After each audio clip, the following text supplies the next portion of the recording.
Kasalukuyang isinasagawa ang turnover ceremony ng bagong Regional Director Pro Tem na dinaluhan ni Chief PNP Police Lieutenant General Jose Melencio C. Nartates Jr. dito lamang sa Camp First Lieutenant Vicente G. Alagar, Lapasan, Cagayan de Oro City.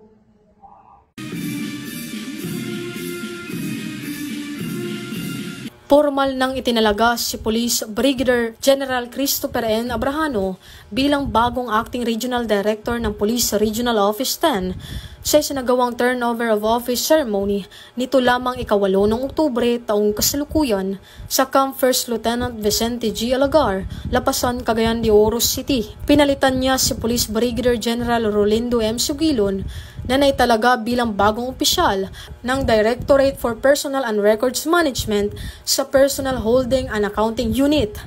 Pinangunahan ang seremonya ni Police Lieutenant General Jose Melencio C. Nartates Jr., Acting Chief ng Philippine National Police. Sa kanyang mensahe, nagpasalamat si Police Brigadier General Sugilon sa buong hanay ng Pro 10 sa ipinakitang dedikasyon, katapatan at suporta sa panahon ng kanyang pamumuno. Binigyang diin ni Police Brigadier General Abrahano ang pagpapatupad ng kanyang programang 4Ms, maagap, marunong, magalang at maayos. Pahayag naman si Police Brigadier General Abrahano ng taus-pusong pasasalamat sa pinagkatiwalaang tungkulin at tiniyak ang kanyang kandaang pangunahan ang rehiyon.